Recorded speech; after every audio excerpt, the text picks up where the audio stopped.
Hi ನಾಡಿನ ಎಲ್ಲ ವಿದ್ಯಾರ್ಥಿಗಳೇ ಹಾಗೂ ಸ್ಪರ್ಧಾರ್ಥಿಗಳೇ, BA ಮೊದಲ ಸೆಮಿಸ್ಟರ್ ಸೂಕ್ಷ್ಮ ಅರ್ಥಶಾಸ್ತ್ರ ವಿಷಯದಲ್ಲಿ, ವಿಶೇಷವಾಗಿ ಅದರಲ್ಲಿ ಬರುವಂತಹ ಪಠ್ಯಕ್ರಮದಲ್ಲಿ ಅರ್ಥಶಾಸ್ತ್ರದ ವ್ಯಾಖ್ಯಾನಗಳಲ್ಲಿ ಅಭಿವೃದ್ಧಿ ಪರ ವ್ಯಾಖ್ಯಾನ, ಗ್ರೌತ್ ಓರಿಯೆಂಟೆಡ್ ಡೆಫಿನೇಷನ್ ಅನ್ನೋದನ್ನ ತಿಳ್ಕೊಳ್ಳೋಣ. ಸೊ ನನ್ನ ಚಾನೆಲ್ ಅನ್ನ ಇಲ್ಲಿವರೆಗೂ ಸಬ್ಸ್ಕ್ರೈಬ್ ಮಾಡಿಲ್ಲ ಎಂದಾದಲ್ಲಿ ಡಾಕ್ಟರ್ ಲೋಕೇಶ್ ರಾಠೋಡ್ ಅಮರ್ತ್ಯ ಸೇನ್ ಅಧ್ಯಯನ ವೇದಿಕೆ ಚಾನೆಲ್ ಅನ್ನ ಸಬ್ಸ್ಕ್ರೈಬ್ ಮಾಡಿ, ಶೇರ್ ಮಾಡಿ, ಕಮೆಂಟ್ ಮಾಡಿ. ಸೊ ಹಾಗಾದ್ರೆ ತಿಳ್ಕೊಳ್ಳೋಣ. ಇವತ್ತಿನ ಕ್ಲಾಸ್ ನಲ್ಲಿ ಅಭಿವೃದ್ಧಿ ಪರ ವ್ಯಾಖ್ಯಾನ. ಬಹಳ ಕಾಲದವರೆಗೆ ರಾಬಿನ್ಸ್ ವ್ಯಾಖ್ಯಾನವನ್ನ ವೈಜ್ಞಾನಿಕ ಎಂದು ಪರಿಗಣಿಸಲಾಗಿತ್ತು. ಆದರೆ ಜಗತ್ತಿನ ಇತ್ತೀಚಿನ ದಿನಗಳಲ್ಲಾದ ಬದಲಾವಣೆಗಳು ಅರ್ಥಶಾಸ್ತ್ರದ ವ್ಯಾಖ್ಯಾನವನ್ನ ತಿದ್ದಲೇಬೇಕಾದ ಅನಿವಾರ್ಯ ಪರಿಸ್ಥಿತಿಯನ್ನ ನಿರ್ಮಿಸಿದವು. ಇಂದು ಅರ್ಥಶಾಸ್ತ್ರ ಸಂಪನ್ಮೂಲ ಹಂಚಿಕೆ ಕೇವಲ ಮೌಲ್ಯಮಾಪನ ಶಾಸ್ತ್ರವಾಗಿ ಉಳಿದಿಲ್ಲ. ಹೆಸರಾಂತ ಅರ್ಥಶಾಸ್ತ್ರಜ್ಞ JM ಕೇನ್ಸ್ ಅವರು 1936ರಲ್ಲಿ ಪ್ರಕಟಿಸಿದ the general theory of employment, interest and ಮನಿ ಅಂತಕ್ಕಂತಹ ಒಂದು ಗ್ರಂಥದಲ್ಲಿ ಉದ್ಯೋಗ, ಬಡ್ಡಿ ಮತ್ತು ಹಣದ ಸಾರ್ವತ್ರಿಕ ಸಿದ್ಧಾಂತ ಎಂಬ ಮಹಾನ್ ಕೃತಿಯನ್ನ ಪ್ರತಿಪಾದನೆ ಮಾಡ್ತಾರೆ ಜಾನ್ ಮೆನಾರ್ಡ್ ಕೇನ್ಸ್ ಅವರು. ಈ ಕೃತಿ ಅರ್ಥಶಾಸ್ತ್ರದಲ್ಲಿ ಒಂದು ಕ್ರಾಂತಿಯನ್ನೇ ಉಂಟು ಮಾಡಿತ್ತು. ಈ ಗ್ರಂಥವು ಅರ್ಥಶಾಸ್ತ್ರದ ದೃಷ್ಟಿಕೋನವನ್ನೇ ಬದಲಿಸಿ ಅದರ ವ್ಯಾಪ್ತಿಯನ್ನ ವಿಸ್ತಾರಗೊಳಿಸಿತು ಅನ್ನೋದನ್ನ ಇಲ್ಲಿ ನಾವು ಗಮನಿಸಬೇಕಾಗ್ತದೆ. ಹಾಗಾಗಿ ಅಭಿವೃದ್ಧಿ ಪರ ವ್ಯಾಖ್ಯಾನ ಅಂತಕ್ಕಂಥದ್ದು ಅರ್ಥಶಾಸ್ತ್ರದ ವ್ಯಾಖ್ಯಾನಗಳಲ್ಲಿ ಪ್ರಮುಖವಾದ ವ್ಯಾಖ್ಯಾನವಾಗಿದೆ ಅನ್ನೋದನ್ನ ಗಮನಿಸಬೇಕಾಗ್ತದೆ. ಸೊ ಬಹಳ ಕಾಲದವರೆಗೆ ರಾಬಿನ್ಸ್ ಅವರ ವ್ಯಾಖ್ಯಾನ ವೈಜ್ಞಾನಿಕ ಎಂದು ಹೇಳಲಾಗಿತ್ತು. ಆದ್ರೆ ಅಭಿವೃದ್ಧಿ ಪರ ವ್ಯಾಖ್ಯಾನ ಮುಖ್ಯವಾಗಿ ಬೆಳೆದುಕೊಂಡು ಬಂದಿದೆ. ಅದೇ ರೀತಿ ಮುಂದುವರೆದ ಭಾಗದಲ್ಲಿ ನೋಡೋದಾದ್ರೆ, ಆಧುನಿಕ ಅರ್ಥಶಾಸ್ತ್ರಜ್ಞರು ಅರ್ಥಶಾಸ್ತ್ರಕ್ಕೆ ಒಂದು ಹೊಸ ವ್ಯಾಖ್ಯೆಯನ್ನು ನೀಡಲು ಪ್ರಯತ್ನಿಸಿದರು. ಅವರಲ್ಲಿ ಅತ್ಯಂತ ಪ್ರಮುಖರೆಂದರೆ ಲಾರ್ಡ್ ಕೇನ್ಸ್, ಪಾಲೆ ಶಾಮಿಲ್ಸನ್, ಬೆನ್ಹ್ಯಾಮ್ ಮುಂತಾದವರು. ರಾಬಿನ್ಸ್ ಅವರ ವ್ಯಾಖ್ಯಾನ ಕೇವಲ ವಿರಳವಾದ ಸಾಧನ ಸಂಪನ್ಮೂಲಗಳು ಮತ್ತು ಅವುಗಳ ಉಪಯೋಗದತ್ತ ಗಮನ ಸೆಳೆದರೆ, ಆಧುನಿಕ ವ್ಯಾಖ್ಯಾನ ಉದ್ಯೋಗ, ವರಮಾನ, ಹೂಡಿಕೆ, ಉಳಿತಾಯ ಮುಂತಾದ ವಿಷಯಗಳ ಬಗ್ಗೆ ಗಮನ ಸೆಳೆಯಿತು ಅನ್ನೋದನ್ನ ಇಲ್ಲಿ ನಾವು ತಿಳಿಯಬಹುದು. ಇಲ್ಲಿ ಪ್ರೊಫೆಸರ್ ಶಾಮಿಲ್ಸನ್ ಅವರ ವ್ಯಾಖ್ಯಾನವನ್ನ ಅಭಿವೃದ್ಧಿ ವ್ಯಾಖ್ಯಾನ ಎಂದು ಪರಿಗಣಿಸಲಾಗಿದೆ. ಅವರು 1948ರಲ್ಲಿ ಪ್ರಕಟಿಸಿದ ತಮ್ಮ ಹೆಸರಾಂತ ಕೃತಿ ಎಕನಾಮಿಕ್ಸ್ ಅರ್ಥಶಾಸ್ತ್ರದಲ್ಲಿ ಅರ್ಥಶಾಸ್ತ್ರಕ್ಕೆ ನೀಡಿದ ವಿಶಿಷ್ಟ ಕೊಡುಗೆಗಳಿಗಾಗಿ 1970ರಲ್ಲಿ ಅರ್ಥಶಾಸ್ತ್ರದಲ್ಲಿ ನೊಬೆಲ್ ಪಾರಿತೋಷಕ ಪಡೆದುಕೊಂಡರು. ಅವರ ಪ್ರಕಾರ ಅರ್ಥಶಾಸ್ತ್ರ ಜನರು ಮತ್ತು ಸಮಾಜದ ಹಣ ಬಳಕೆ ಇದ್ದೋ ಅಥವಾ ಇಲ್ಲದೆಯೋ ವಿರಳವಾಗಿರುವ ಮತ್ತು ವಿವಿಧ ಉಪಯೋಗ ಹೊಂದಿರುವ ಸಂಪನ್ಮೂಲಗಳನ್ನ ವಿವಿಧ ಸರಕುಗಳ ಉತ್ಪಾದನೆಗೆ ಹೇಗೆ ಆಯ್ಕೆ ಮಾಡಿಕೊಳ್ಳುತ್ತಾರೆ ಹಾಗೂ ಉತ್ಪಾದಿತ ಸರಕುಗಳನ್ನ ಸಮಾಜದ ವಿವಿಧ ಜನರ ನಡುವೆ ಅನುಭವಕ್ಕಾಗಿ ಈಗ ಹಾಗೂ ಭವಿಷ್ಯದಲ್ಲಿ ಹೇಗೆ ವಿತರಿಸುತ್ತಾರೆ ಎಂಬುದನ್ನ ಕುರಿತು ಅಭ್ಯಸಿಸುತ್ತದೆ ಎನ್ನುವುದನ್ನ ಈ ಒಂದು ವ್ಯಾಖ್ಯಾನ ಇಲ್ಲಿ ತಿಳಿಸುತ್ತೆ. ಹಾಗಾಗಿ ಈ ಒಂದು ವ್ಯಾಖ್ಯಾನ ಅಭಿವೃದ್ಧಿ ಪರ ವ್ಯಾಖ್ಯಾನವನ್ನ ಬೆಳವಣಿಗೆಯ ಪ್ರಮುಖವಾಗಿ JM ಕೇನ್ಸ್ ಮತ್ತು ಪ್ರೊಫೆಸರ್ ಶಾಮಿಲ್ಸನ್ ಅವರು ಜೊತೆಗೂಡಿ ಈ ಒಂದು ವ್ಯಾಖ್ಯಾನವನ್ನ ಪ್ರತಿಪಾದನೆ ಮಾಡ್ತಾರೆ. ಈ ವ್ಯಾಖ್ಯಾನ ಅರ್ಥಶಾಸ್ತ್ರ ಜನರು ಮತ್ತು ಸಮಾಜ ಹಣದ ಬಳಕೆ ಇದ್ದೋ ಅಥವಾ ಇಲ್ಲದೆಯೋ ವಿರಳವಾಗಿರುವ ಮತ್ತು ವಿವಿಧ ಉಪಯೋಗ ಹೊಂದಿರುವ ಸಂಪನ್ಮೂಲಗಳನ್ನ ವಿವಿಧ ಸರಕುಗಳ ಉತ್ಪಾದನೆಗೆ ಹೇಗೆ ಆಯ್ಕೆ ಮಾಡಿಕೊಳ್ಳುತ್ತಾರೆ ಎಂಬುದನ್ನ ಇದು ತಿಳಿಸುತ್ತೆ. ಹಾಗೂ ಉತ್ಪಾದಿತ ಸರಕುಗಳನ್ನ ಸಮಾಜದ ಜನರ ನಡುವೆ ಅನುಭವಕ್ಕಾಗಿ ಭವಿಷ್ಯದಲ್ಲಿ ಹೇಗೆ ಎಂಬುದನ್ನು ತಿಳಿಸುತ್ತೆ. ಮುಂದುವರೆದ ಭಾಗದಲ್ಲಿ ಪ್ರೊಫೆಸರ್ ಶಾಮಿಲ್ಸನ್ ವ್ಯಾಖ್ಯಾನವು ಕೊರತೆಯ ಸಂಪನ್ಮೂಲಗಳು, ಅವುಗಳ ಉಪಯೋಗ, ಸರಕುಗಳ ಉತ್ಪಾದನೆ ಹಾಗೂ ಉತ್ಪಾದನೆಯಾದ ಸರಕುಗಳ ವಿತರಣೆ ವಿಚಾರವನ್ನಲ್ಲದೆ ಪ್ರಸ್ತುತ ಮತ್ತು ಭವಿಷ್ಯದ ವಿಚಾರಗಳನ್ನು ಪರಿಗಣಿಸಿ ಆರ್ಥಿಕ ಪ್ರಗತಿಯ ವಿಚಾರಕ್ಕೆ ಹೆಚ್ಚು ಒತ್ತು ನೀಡುತ್ತದೆ. ಅವರು ಕೊರತೆಯಿಂದಿರುವ ಸಂಪನ್ಮೂಲಗಳನ್ನ ವಿವಿಧ ಬಳಕೆಯಲ್ಲಿ ಉಪಯೋಗಿಸಿ ಆರ್ಥಿಕ ಬೆಳವಣಿಗೆ ಸಾಧನೆಯ ವಿಧಾನವನ್ನ ತಮ್ಮ ವ್ಯಾಖ್ಯೆಯಲ್ಲಿ ವಿವರಿಸಲು ಯತ್ನಿಸುತ್ತಾರೆ. ಆದ್ದರಿಂದ ಅವರ ವ್ಯಾಖ್ಯಾನ ಹೆಚ್ಚು ಸಮಂಜಸ ಮತ್ತು ವೈಜ್ಞಾನಿಕವೆಂದು ಪರಿಗಣಿಸಲ್ಪಟ್ಟಿದೆ.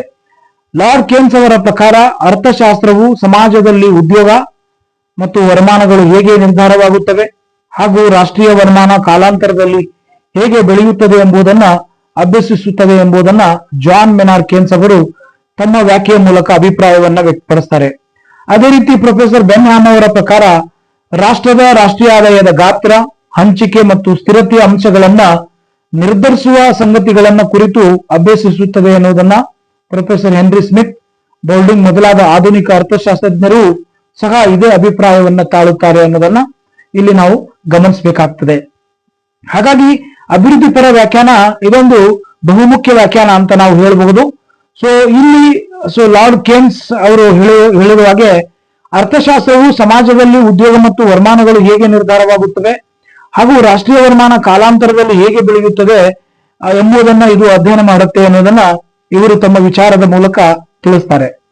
ಅದೇ ರೀತಿ ಪ್ರೊಫೆಸರ್ ಬೆನ್ ಹ್ಯಾಮ್ ಅವರು ಕೂಡ ರಾಷ್ಟ್ರದ ರಾಷ್ಟ್ರೀಯ ಆದಾಯದ ಗಾತ್ರ, ಹಂಚಿಕೆ ಮತ್ತು ಸ್ಥಿರತೆ ಅಂಶಗಳನ್ನ ನಿರ್ಧರಿಸುವ ಸಂಗತಿಗಳನ್ನ ಕುರಿತು ಇದು ಅಭ್ಯಸಿಸುತ್ತದೆ ಅನ್ನೋದನ್ನ ಇಲ್ಲಿ ಅವರು ತಿಳುವಳಿಕೆಯನ್ನ ನೀಡುತ್ತಾರೆ. ಆದ್ರಿಂದ ಈ ಒಂದು ವ್ಯಾಖ್ಯಾನ ಬಹುಮುಖ್ಯವಾಗಿರ್ತಕ್ಕಂಥ ಒಂದು ವ್ಯಾಖ್ಯಾನ ಅಂತ ನಾವು ಹೇಳಬಹುದು. ಅಂದ್ರೆ ಒಂದು ದೇಶ ಯಾವ ರೀತಿಯಾಗಿ ಅಭಿವೃದ್ಧಿಯನ್ನು ಸಾಧಿಸ್ತಾ ಇದೆ, ಅಭಿವೃದ್ಧಿ ಸಾಧಿಸುವುದರಿಂದ ಯಾವ ಬದಲಾವಣೆಗಳನ್ನು ಕಂಡುಕೊಳ್ಳಿಕ್ಕೆ ಸಾಧ್ಯ ಅನ್ನೋದನ್ನ ತಿಳಿಸುತ್ತೆ. ಅದೇ ರೀತಿ ಮುಂದುವರೆದ ಭಾಗದಲ್ಲಿ ನೋಡೋದಾದರೆ ಇದರ ಶ್ರೇಷ್ಠತೆ, ಅಭಿವೃದ್ಧಿ ಪರ ವ್ಯಾಖ್ಯಾನದ ಶ್ರೇಷ್ಠತೆ, ಅಭಿವೃದ್ಧಿ ಪರ ವ್ಯಾಖ್ಯಾನ ಅಥವಾ ಆಧುನಿಕ ವ್ಯಾಖ್ಯಾನವು ಪ್ರೊಫೆಸರ್ ರಾಬಿನ್ಸ್ ಅವರ ವ್ಯಾಖ್ಯಾನಕ್ಕಿಂತಲೂ ಈ ಕೆಳಗಿನ ಅಂಶಗಳ ಕಾರಣದಿಂದ ಶ್ರೇಷ್ಠವೆಂದು ಪರಿಗಣಿಸಲ್ಪಟ್ಟಿದೆ. ಚಲನಾತ್ಮಕವಾದದ್ದು.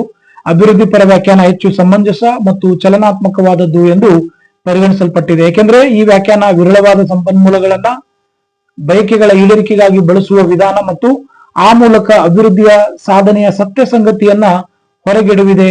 ರಾಬಿನ್ಸ್ ವ್ಯಾಖ್ಯಾನದಲ್ಲಿದ್ದ ಸ್ಥಿರಾತ್ಮಕ ಮುಸುಕನ್ನ ಕಿತ್ತೊಗೆಯುವಲ್ಲಿ ಅಭಿವೃದ್ಧಿ ಪರ ವ್ಯಾಖ್ಯಾನ ಯಶಸ್ವಿಯಾಗಿದೆ ಅನ್ನೋದನ್ನ ಇಲ್ಲಿ ನಾವು ತಿಳಿಯಬೇಕಾಗ್ತದೆ. ಅದೇ ರೀತಿ ಮುಂದುವರೆದ ಭಾಗದಲ್ಲಿ ಹೆಚ್ಚು ವಿಸ್ತಾರವಾದದ್ದು. ಅಭಿವೃದ್ಧಿ ಪರ ವ್ಯಾಖ್ಯಾನ ಮಿತ ಸಂಪನ್ಮೂಲಗಳ ಹಂಚಿಕೆ ಅಂಶದ ಜೊತೆಗೆ ಉದ್ಯೋಗ, ವರಮಾನ, ಉತ್ಪಾದನೆ ಮತ್ತು ರಾಷ್ಟ್ರೀಯ ಆದಾಯ ವಿಚಾರಗಳನ್ನ ಪರಿಗಣಿಸಿ ಅರ್ಥಶಾಸ್ತ್ರದ ವ್ಯಾಪ್ತಿಯನ್ನು ವಿಸ್ತರಿಸಿದೆ. ಅಭಿವೃದ್ಧಿಯ ಕಾರ್ಯಕ್ಕೆ ಸಂಬಂಧಿಸಿದ ಎಲ್ಲಾ ಆಯಾಮಗಳು ಅದು ಪರಿಗಣಿಸುತ್ತದೆ ಎನ್ನುವುದನ್ನ ಇಲ್ಲಿ ನಾವು ಗಮನಿಸಬೇಕಾಗ್ತದೆ. ಹಾಗಾಗಿ ಈ ಒಂದು ವ್ಯಾಖ್ಯಾನ ಚಲನಾತ್ಮಕವಾದದ್ದು, ಹೆಚ್ಚು ವಿಸ್ತಾರವಾದದ್ದು ಅಂತಕ್ಕಂತಹ ಶ್ರೇಷ್ಠತೆಯನ್ನ ಹೊಂದಿದೆ. ಉಳಿದೆಲ್ಲ ವ್ಯಾಖ್ಯಾನಗಳಿಗಿಂತ ಇದು ಭಿನ್ನತೆಯಲ್ಲಿ ಶ್ರೇಷ್ಠತೆ ಚಲನಾತ್ಮಕವಾಗಿರುತ್ತದೆ ಮತ್ತು ಹೆಚ್ಚು ವಿಸ್ತಾರವಾಗಿರೋದ್ರಿಂದ ಇದು ಶ್ರೇಷ್ಠತೆಯನ್ನು ಹೊಂದಿದೆ ಅಂತ ನಾವು ಇಲ್ಲಿ ಹೇಳಬಹುದು. ಹಾಗಾಗಿ ಅಭಿವೃದ್ಧಿ ಪರ ವ್ಯಾಖ್ಯಾನ ಅಂತಕ್ಕಂಥದ್ದು ಸಂಪನ್ಮೂಲಗಳ ವಿರಳವಾಗಿರ್ತಕ್ಕಂಥ ಸಂದರ್ಭದಲ್ಲಿ ಬಯಕೆಗಳ ಈಡೇರಿಕೆಗಾಗಿ ಬಳಸುವ ವಿಧಾನ ಮತ್ತು ಆ ಮೂಲಕ ಅಭಿವೃದ್ಧಿಯ ಸಾಧನೆ ಸತ್ಯ ಸಂಗತಿಗಳನ್ನ ಹೊರಗಿಡುವಿದೆ ಅನ್ನೋದನ್ನ ಇಲ್ಲಿ ನಾವು ತಿಳಿಯಬೇಕಾಗ್ತದೆ.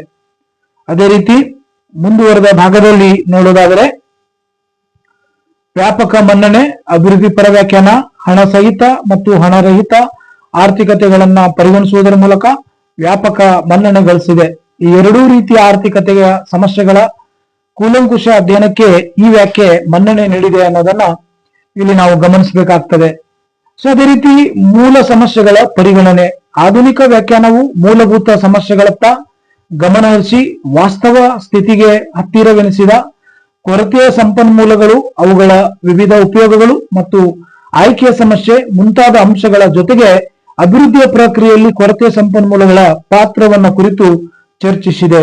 ಇದರಿಂದ ಮೂಲಭೂತ ಆರ್ಥಿಕ ಸಮಸ್ಯೆಗಳ ವಿಶ್ಲೇಷಣೆ, ಅವುಗಳ ಪರಿಹಾರದ ಒಳನೋಟ ಮತ್ತು ಈ ವ್ಯಾಖ್ಯೆಯಲ್ಲಿ ಏನಾಗುತ್ತಂದ್ರೆ ಲಭ್ಯವಾಗುತ್ತೆ. ಅಂದ್ರೆ ಮೂಲಭೂತವಾಗಿ ಕಂಡು ಬರ್ತಕ್ಕಂತಹ ಸಮಸ್ಯೆಗಳನ್ನು ಸರಿಯಾದ ರೀತಿಯಲ್ಲಿ ಪರಿಗಣನೆ ಮಾಡುವಂತಹ ಒಂದು ಕಾರ್ಯವನ್ನ ಈ ಒಂದು ವ್ಯಾಖ್ಯಾನ ಮಾಡುತ್ತದೆ. ಹಾಗಾಗಿ ಮೂಲಭೂತ ಸಮಸ್ಯೆಗಳ ಪರಿಗಣನೆಗೆ ತೆಗೆದುಕೊಳ್ಳುತ್ತೆ ಈ ಒಂದು ವ್ಯಾಖ್ಯಾನ ಅನ್ನೋದನ್ನ ಇಲ್ಲಿ ನಾವು ಸ್ಪಷ್ಟವಾಗಿ ತಿಳಿದುಕೊಳ್ಳಿಕ್ಕೆ ಸಾಧ್ಯವಾಗ್ತದೆ. ಹಾಗಾಗಿ ಅಭಿವೃದ್ಧಿಯ ಪ್ರಕ್ರಿಯೆಯಲ್ಲಿ ಕೊರತೆ ಸಂಪನ್ಮೂಲಗಳ ಪಾತ್ರದ ಬಗ್ಗೆ ಈ ಒಂದು ವ್ಯಾಖ್ಯಾನದಲ್ಲಿ ಚರ್ಚಿಸಲಾಗಿದೆ ಅನ್ನೋದನ್ನ ಇಲ್ಲಿ ನಾವು ಗಮನಿಸಬಹುದು. ಅದೇ ರೀತಿ ಹೆಚ್ಚು ವೈಜ್ಞಾನಿಕ.